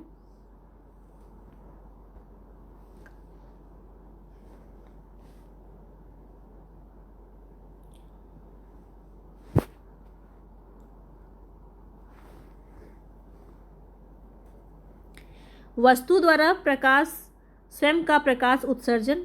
तो वस्तु द्वारा स्वयं का प्रकाश उत्सर्जन, ये तो आपका जो है किसके बारे में कहा जा रहा है, किसी वस्तु को देख पाने की घटना से संबंधित है। तो किसी वस्तु को देख पाना, एक वस्तु द्वारा स्वयं का प्रकाश उत्सर्जन से हम देख सकते हैं। वस्तु द्वारा प्रकाश का परावर्तन, ये भी आपका सही हो जाएगा। प्रकाश का विक्षेपन हो तो हम नहीं देख सकते। सेकंड, 1 और 2 आपका सही हो जाएगा, ए ऑप्शन।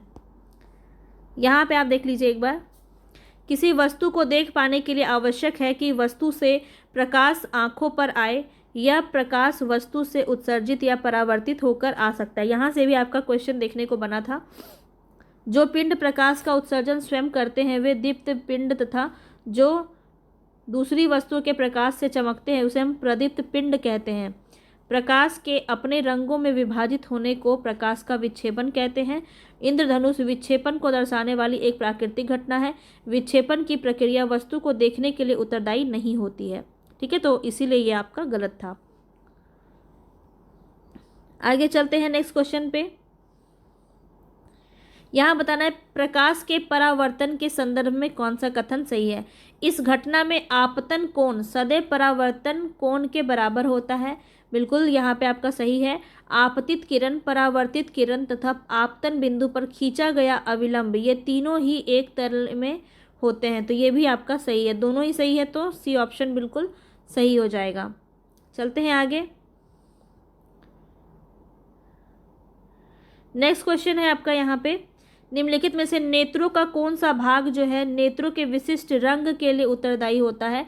तो यहाँ पे कौन सा आपका सही होगा, रंग के लिए उत्तरदायी कौन सा होता है, लेंस, कॉर्निया, रेटिना या फिर इरिस। तो यहाँ पे पारितारिका यानी इरिस, यहाँ पे डी ऑप्शन आपका सही हो जाएगा रंग के लिए। काफ़ी इंपॉर्टेंट है, इसको ध्यान देंगे। पारितारिका मानव नेत्र का भाग है जो इसे इसकी विशिष्ट रंग प्रदान करती है। मानव नेत्र में आकृति लगभग गोलाकार है। नेत्र का बाहरी आवरण सफ़ेद होता है, यह कठोर होता है जो नेत्र के आंतरिक भागों की सुरक्षा करता है। इसके पारदर्शी भाग को हम कॉर्निया कहते हैं या स्वच्छ मंडल भी कहते हैं। कॉर्निया के पीछे एक गहरे रंग की संरचना होती है जिसे पारितारिका कहते हैं।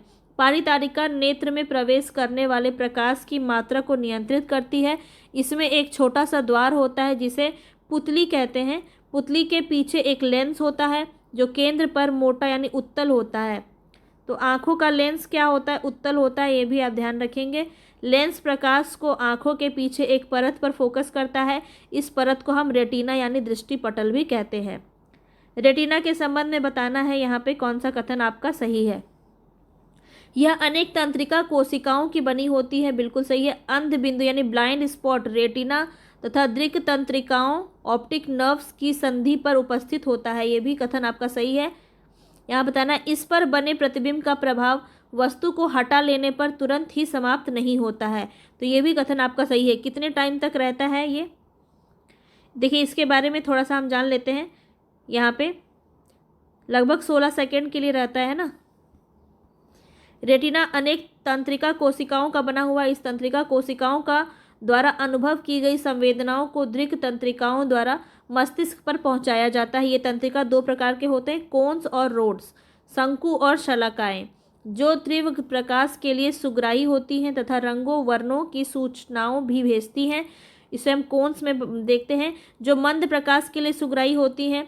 दृक तंत्रिकाओं तथा रेटिना की संधि पर कोई तंत्रिका कोशिका नहीं होती है या अंध बिंदु इसको हम कहते हैं। किसको? रेटिना को। रेटिना की संधि।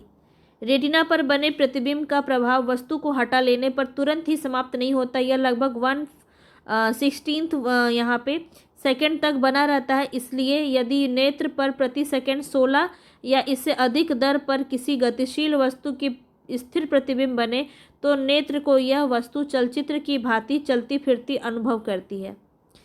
आँख इस तरह से आप इसको देख भी सकते हैं। मानव नेत्र के संबंध में यहाँ पे क्वेश्चन है, आप देख लेते हैं। मानव नेत्र के संबंध में सामान्य नेत्र दूर रखी वस्तुओं के साथ साथ निकट रखी वस्तुओं को भी सामान्यतः देख सकता है, बिल्कुल स्पष्ट देख सकता है। ये कथन बिल्कुल सही है। वह न्यूनतम दूरी जिस पर नेत्र वस्तुओं को स्पष्टतया देख सकता है आयु के साथ साथ परिवर्तित होती रहती है। ये भी आपका बिल्कुल सही है, दोनों सही है। एक और है यहाँ पे, इसको भी देख लीजिए। मोतियाबिंब नेत्र का लेंस धुंधला हो जाने के कारण होता है। तो तीनों ही यहाँ सही है, डी ऑप्शन आपका बिल्कुल सही हो जाएगा। आगे चलते हैं। ब्रेल सिस्टम बताना है यहाँ पे। ब्रेल सिस्टम निम्नलिखित में से किससे संबंधित है? तो यहाँ पे प्रकाश के परावर्तन नियम से नहीं होगा। दूर तथा निकट दृष्टि दोष से संबंधित है, ये भी नहीं होगा। तो चक्षुर विकृति युक्त व्यक्तियों के लिए यानी विजुअल चैलेंज्ड व्यक्तियों के लिए होता है। तो सी ऑप्शन यहाँ पे बिल्कुल सही हो जाएगा। ये जो है आपका सर्वाधिक लोकप्रिय साधन है जो देख नहीं सकते हैं उनके लिए। इस पद्धति में लुई ब्रेल जो स्वयं एक चक्षु विकृति यानी कि आँख से अंधे थे, तो उन्होंने विकसित किया है। ब्रेल पद्धति में 63 बिंदु होता है, डॉट पैटर्न होता है यानी छाप होता है, 6 रेखाएं होती हैं। इस तरह से भी आप इसको जान सकते हैं। आगे चलते हैं। यहाँ पे बताना है जंतुओं के नेत्र विभिन्न आकृति के होते हैं तथा विभिन्न विशेषताएं रखते हैं। इन विशेषताओं के संदर्भ में बताना है। केकड़े के नेत्र बहुत छोटे होते हैं परंतु चारों ओर देख सकते हैं, ये भी आपका सही है। तितली के नेत्र बड़े होते हैं परंतु सहस्त्रों छोटे नेत्रों से मिलकर बड़े प्रतीत होते हैं, ये भी आपका सही है। उल्लू के नेत्र बड़ा कॉर्निया तथा बड़ी पुतली होती है ताकि नेत्र अधिक प्रकाश प्रवेश कर सके, ये भी आपका कथन बिल्कुल सही है। तो तीनों ही कथन यहाँ पे आपका सही है, वही बातें यहाँ पे आपका कही गई है। आगे चलते हैं।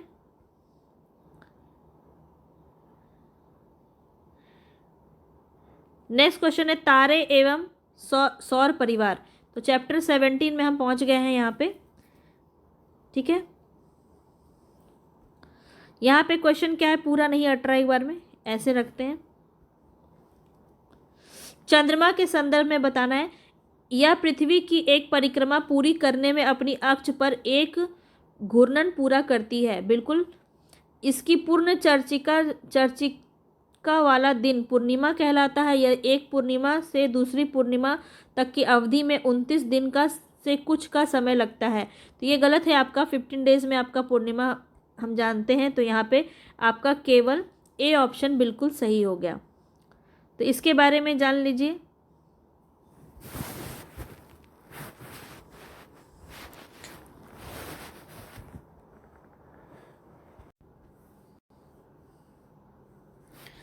देखिए, चंद्रमा पृथ्वी की एक परिक्रमा पूरी करने में अपने अक्ष पर एक घूर्णन पूरा करता है।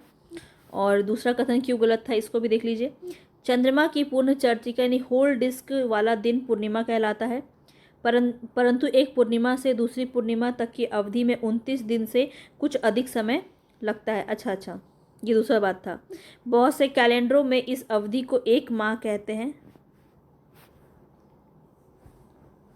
ठीक है। 15 दिन का इधर पूर्णिमा, उसके बाद अमावस्या आता है, उसके बाद 1 महीना का समय लग जाता है, ठीक है। इस तरह से हम इसको लेके चलेंगे। वहाँ पे मैंने थोड़ा सा गलत बता दिया। पूर्णिमा के पश्चात प्रत्येक रात्रि को चंद्रमा का चमकीला भाग घटता चला जाता है, क्योंकि चंद्रमा को अपना प्रकाश नहीं होता है। हमें उसका वही भाग दिखाई देता है, सूर्य का परावर्तित प्रकाश हम तक पहुँचता है। पूर्णिमा के 15वें दिन चंद्रमा को अपना प्रकाश नहीं होता, ये बात आप ध्यान रखेंगे। हमें उसका वही भाग दिखाई देता है जिस भाग से सूर्य का परावर्तित प्रकाश हम तक पहुंचता है। पूर्णिमा के 15वें दिन चंद्रमा दिखाई नहीं देता। अच्छा, मैं इसी बात को मैंने वहाँ पे ध्यान दे दिया, ठीक है। तो इसे हम अमावस्या कहते हैं, जो 15 दिन के बाद आता है। इस इस दिन को अमावस्या कहते हैं। अमावस्या के अगले दिन जब चंद्रमा का एक छोटा सा भाग आकाश में दिखता है उसे हम बाल चंद्र यानी न्यू मून डे कहते हैं। 21 जुलाई 1969 को अमेरिका के अंतरिक्ष यात्री नील आर्मस्ट्रॉन्ग ने सबसे पहले चंद्रमा पर अपना कदम रखा था। इसके बाद एडविन एल्ड्रिन यहाँ पे चंद्रमा पर उतरे थे। ठीक है, इस फैक्ट को भी ध्यान रखेंगे। आगे चलते हैं, यहाँ पे नेक्स्ट क्वेश्चन है हमारा, तारों के संदर्भ में बताना है कौन सा आपका सही हो जाएगा। तो यहाँ पे देख लेते हैं, हमें सही कथन बताना है। तारे सूर्यास्त होते ही पूर्व में उदित होते हैं तथा सूर्योदय के पहले ही पश्चिम में अस्त हो जाते हैं। तो ये आपका गलत है। तारों के बीच की दूरी को प्रकाश वर्ष में व्यक्त किया जाता है, बिल्कुल, ये आपका बिल्कुल सही है। और ये क्वेश्चन काफ़ी बार आपका पूछा भी जाता है, तो बी ऑप्शन यहाँ पे आपका सही हो जाएगा। इसको एक बार देख लीजिए, यहाँ से आपका क्वेश्चन बिल्कुल बनने के चांसेस हैं। तारे दिन के समय में भी आकाश में होते हैं तथापि उस समय सूर्य के प्रकाश के कारण ये दिखाई नहीं देते हैं। पृथ्वी के घूर्णन के कारण ये तारे पूर्व से पश्चिम की ओर गति करते प्रतीत होते हैं। ठीक है, तारों के बीच की दूरी को हम प्रकाश वर्ष में व्यक्त करते हैं, अतः हमारा दूसरा कथन सही था। प्रकाश वर्ष प्रकाश द्वारा एक वर्ष में चली गई दूरी है। प्रकाश की चाल 3 लाख किलोमीटर प्रति सेकंड होती है। इस प्रकार सूर्य से पृथ्वी की दूरी लगभग 8 प्रकाश मिनट यानी 15 करोड़ किलोमीटर है। इस फैक्ट को भी आप ध्यान रखेंगे। चलते हैं आगे नेक्स्ट क्वेश्चन की तरफ। कारण और कथन दिया है, देखिए कथन देख लेते हैं। सूर्य पूर्व में उदित होता है तथा पश्चिम में अस्त होता है, ये तो सभी जानते हैं। पृथ्वी का घूर्णन अक्ष इसकी कक्षा के तल में लंबवत नहीं है। तो ये आपका जो है यहाँ पे दोनों तो सही बात कह रहा है लेकिन इसके बारे में ये नहीं कह रहा है, तो यहाँ व्याख्या नहीं कर पा रहा है, तो आपका बी ऑप्शन बिल्कुल सही हो जाएगा। ए और आर दोनों सही है परंतु स्पष्टीकरण यहाँ पे सही नहीं है। ठीक है, तो यहाँ पे कुछ बातें जो बताऊंगी वो बिल्कुल इम्पॉर्टेंट है, तो उसको आप बिल्कुल नोट कर लीजिए। ये तो सबको पता है, पूर्व में उदित होता है पश्चिम में अस्त होता है। ऐसा पृथ्वी अपने अक्ष पर पश्चिम से पूर्व दिशा में घूमने के कारण होता है। तो कैसे घूमता है, पश्चिम से पूर्व घूमता है, इसको भी ध्यान रखेंगे। पृथ्वी का घूर्णन अक्ष इसकी कक्षा के तल में लंबवत नहीं है। इसका अपने अक्ष पर झुकाव पृथ्वी पर ऋतु परिवर्तन के लिए उत्तरदायी होता है। पृथ्वी पर झुकाव कितना है, तो 23.5 डिग्री है। विषुवत वृत्त के तल को पृथ्वी का विषुवतीय तल कहते हैं तथा वह तल जिसमें पृथ्वी सूर्य के परिक्रमा करती है उसे पृथ्वी का कक्षीय तल कहते हैं। ये दोनों तल एक दूसरे से 23.5 डिग्री का कोण पर झुका हुआ है, इसीलिए पृथ्वी का अक्ष अपने तलीय तल से कक्षीय तल से 66.5 डिग्री का कोण बनाता है। ठीक है, ये बात आपको ध्यान रखनी है। आगे चलते हैं नेक्स्ट क्वेश्चन पे। नेक्स्ट क्वेश्चन है यहाँ पे, ध्रुव तारा के बारे में बताना है। सभी तारे इसकी परिक्रमा करते प्रतीत होते हैं, बिल्कुल सही है। यह पृथ्वी की अक्ष की दिशा में स्थित है, बिल्कुल। यह दक्षिणी गोलार्ध में नहीं दिखाई देता है, ये भी कथन आपका सही है, नहीं दिखाई देता है। तीनों ही कथन सही है, डी ऑप्शन आपका यहाँ पे सही हो जाएगा। या आप देख सकते हैं यहाँ पे वही बातें कही गई है। पहचानने योग्य यहाँ पे बताना है, पहचाने योग्य जाने योग्य आकृतियों वाले तारे समूहों को तारामंडल कहते हैं। ठीक है, कॉन्स्टेलेशन कहते हैं। विभिन्न तारामंडलों के संदर्भ में बताना है कौन सा कथन आपका सही है। तो विख्यात तारामंडल अर्सा मेजर को सप्तऋषि कहते हैं, ये बिल्कुल सही है। ओरायन तारामंडल को शिकारी भी कहते हैं, ये भी सही है। कैसियोपिया तारामंडल अंग्रेजी अक्षर का W और M के बिगड़े हुए रूप जैसा दिखाई देता है, ये भी आपका सही है। तो तीनों सही है, डी ऑप्शन आपका बिल्कुल सही हो जाएगा। तो इसके बारे में जान लीजिए, ये काफ़ी इम्पॉर्टेंट है, यहाँ से क्वेश्चन बन सकते हैं आपके। तो प्राचीन काल में मनुष्यों ने आकाश में तारों को पहचानने के लिए तारामंडलों की अभिकल्पना की थी। तारामंडल की आकृति उन व्यक्तियों की सुपरिचित वस्तुओं से सदृश है। सर्वविख्यात तारामंडलों में है अर्सा मेजर। ठीक है, अर्सा मेजर को सप्तऋषि कहते हैं, बिग डियर या ग्रेट बियर भी कहते हैं, बिग डीपर या फिर ग्रेट बियर भी कहते हैं। तो क्या क्या कहते हैं, अर्सा मेजर, सप्तऋषि, बिग डीपर और ग्रेट बियर। ओरायन आकाश में सर्वाधिक भव्य तारामंडलों में गिना जाता है, इसे शिकारी भी कहते हैं। तो ओरायन के बारे में भी जान रहे हैं। आकाश में उत्तरी भाग में एक अन्य प्रमुख तारामंडल कैसियोपा है, ठीक है। कैसियोपिया है, या अंग्रेजी अक्षर के W और M के बिगड़े हुए विकृत रूप जैसा दिखाई देता है। तो ये भी कथन आपका सही है। ये भी देख लीजिए कि सप्तऋषि जैसे उत्तरी गोलार्ध में कुछ तारामंडल दक्षिणी गोलार्ध में कुछ स्थानों पर दिखाई नहीं देते हैं। जिन तारों से मिलकर तारामंडल बना होता है वे सब हमसे समान दूरी पर नहीं होते हैं, वे आकाश में केवल एक ही दृश्य रेखा में होते हैं। चलते हैं आगे नेक्स्ट क्वेश्चन पे। तारों और ग्रहों से संबंधित क्वेश्चन है यहाँ पे, कौन सा आपका सही है। ठीक है, तो यहाँ बताना है तारों का अपना प्रकाश होता है जबकि ग्रहों में नहीं होता है। तो यहाँ पे आपको बताना है कौन सा सही है। तारों में अपना प्रकाश होता है जबकि ग्रहों में नहीं होता है। ठीक है, ये वाला आपको सही है। तारे टिमटिमाते हैं जबकि ग्रह ऐसा नहीं करते हैं। तो ये भी आपका बिल्कुल सही है। तो ग्रहों के सापेक्ष तारों की स्थिति में परिवर्तन होता रहता है। तारों की स्थिति में परिवर्तन होता रहता है, नहीं, ये वाला आपका सही नहीं है। तो 1 और 2 सही, यानी ए ऑप्शन आपका सही हो जाएगा। चलते हैं आगे नेक्स्ट। यहाँ पे काफ़ी इम्पोर्टेंट है, ये ध्यान रखेंगे। इसमें मिलान करना है, इसको मिलान कर लेते हैं। तो बुध आपका सूर्य का सबसे निकटतम ग्रह बुध होता है। और रात्रि के आकाश में शुक्र का अगर हम देखें तो यहाँ पे रात्रि के आकाश में सबसे अधिक चमकीला ग्रह हम शुक्र को मानते हैं, वीनस। ठीक है, इसके बाद यहाँ पे देखिए बृहस्पति, सौर परिवार का सबसे बड़ा ग्रह कौन सा है, बृहस्पति है। और यूरेनस के बारे में देखें, अरुण, अपने अक्ष में सबसे अत्यधिक झुकाव जो है इसी का है। तो यहाँ पे सब सेम सुमेलित किया हुआ है। ठीक है, चलते हैं आगे देख लेते हैं। तो इसके बारे में आप एक बार देख लीजिए, बुध के बारे में क्या दिया हुआ है।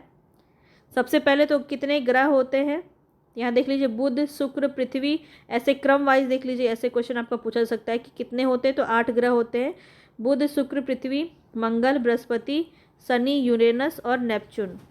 तो सूर्य क्या होता है, बुध जो होता है वो सूर्य का सबसे निकटतम ग्रह होता है और यह हमारे सौर परिवार का लघुतम ग्रह है। इसे सूर्योदय के तुरंत पूर्व अथवा तुरंत बाद क्षितिज पर देखा जा सकता है। इसका कोई उपग्रह नहीं है, ये पॉइंट भी ध्यान रखेंगे। वीनस पे चलते हैं। शुक्र ग्रह पृथ्वी का निकटतम पड़ोसी है। रात्रि के आकाश में यह सबसे अधिक चमकीला ग्रह है। यह कभी कभी पूर्वी आकाश में सूर्योदय के पूर्व तथा कभी कभी सूर्यास्त के तुरंत पश्चात पश्चिमी आकाश में दिखाई देता है, इसलिए इसे प्रायः प्रभात तारा यानी भोर का तारा भी कहते हैं, सांध्य तारा कहते हैं। इसका अपना कोई उपग्रह नहीं है। इसकी अपने अक्ष पर घूर्णन गति ग्रहों के सामान्य गति की दिशा में विपरीत पूर्व से पश्चिम की ओर चलती है। तो पूर्व से पश्चिम की ओर घूर्णन करती है कौन, शुक्र। यहाँ पे ध्यान रखेंगे, सबसे चमकीला भी आपका शुक्र हो जाएगा। आगे देख लेते हैं बृहस्पति के बारे में। तो बृहस्पति सौरमंडल का सबसे बड़ा ग्रह है और यह इतना बड़ा है कि लगभग 1300 पृथ्वी इस ग्रह के भीतर रखी जा सकती है। इसका द्रव्यमान पृथ्वी के द्रव्यमान से 318 गुना, आप सोच सकते हैं कितना बड़ा है। अरुण यानी यूरेनस अपने अक्ष पर अत्यधिक झुका हुआ है, इस कारण इसकी कक्षीय गति करते समय अपने पृष्ठ पर लुढ़कता सा प्रतीत होता है। शुक्र की भांति यूरेनस भी पूर्व से पश्चिम दिशा में घूर्णन करता है। तो 2 ऐसे होते हैं, यूरेनस और शुक्र, दोनों ही पूर्व से पश्चिम दिशा में घूर्णन करते हैं। आगे चलते हैं, यहाँ भी बताना है कौन सा सुमेलित युग्म कौन सा सुमेलित सही है। ठीक है, तो पृथ्वी को हम नीला ग्रह भी कहते हैं। ठीक है, मंगल को लाल कहते हैं, शनि को पीला कहते हैं। तो ये तीनों ही सही है यहाँ पे आपका। ठीक है, चलते हैं आगे। नेक्स्ट क्वेश्चन है यहाँ पे, कृत्रिम उपग्रह में से कौन सा भारत द्वारा प्रमोचित हुआ है। तो आर्यभट्ट, कल्पना 1, एडुसेट या फिर इनसेट। तो यहाँ पे आपका आर्यभट्ट जो है पहला उपग्रह, इसे हम कहते हैं। भारत ने कृत्रिम उपग्रहों का निर्माण तथा प्रमोशन किया। आर्यभट्ट जो है सबसे पहला उपग्रह भारत का है। आगे चलते हैं, यहाँ पे एस्ट्रॉयड के बारे में बताना है। एस्ट्रॉयड धूमकेतु, क्षुद्र ग्रह, धूमकेतु और उल्का, मेट्रोस। ठीक है, इसके संदर्भ में बताना है कौन सा कथन आपका सही है। तो क्षुद्र मंगल और बृहस्पति की कक्षाओं के बीच उपस्थित है, बिल्कुल सही है। धूमकेतु परवलयी कक्षाओं में सूर्य की परिक्रमा करते हैं? बिल्कुल सही है। उल्का का टूटता तारा या शूटिंग तारा भी कहते हैं, ये भी आपका सही है। तो तीनों कथन यहाँ पे आपका सही है। आगे चलते हैं नेक्स्ट क्वेश्चन पे। सूर्य पृथ्वी का निकटतम तारा है। सूर्य के पश्चात दूसरा निकटतम तारा कौन सा होगा? तो सूर्य पृथ्वी का निकटतम तारा है। यहाँ पे देख लिए, तो सबसे ज़्यादा यहाँ पे क्या हो जाएगा? Alpha sentry. ठीक है, सेंट्री यहाँ पे बिल्कुल सही ऑप्शन है, सी। ठीक है। ध्रुव तारा एक ऐसा तारा है जो पृथ्वी की अक्ष की दिशा में स्थित है। यह अधिक चमकीला नहीं है। इसे सप्तऋषि तारामंडल की सहायता से आसानी से पहचाना जा सकता है। और अल्फा सेंट्री जो है ये 3 तारों से मिलकर बनता है।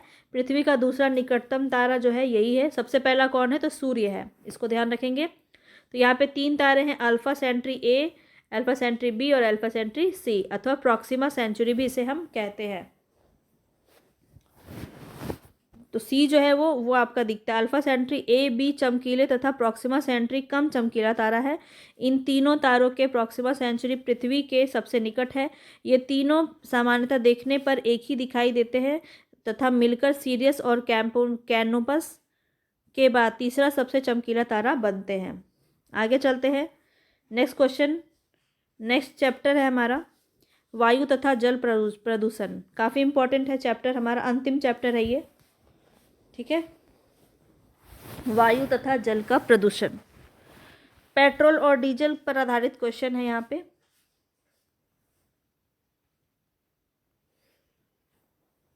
पेट्रोल तथा डीजल पर आधारित वाहनों से विभिन्न प्रकार के प्रदूषण गैस निकलते हैं। कौन है वो?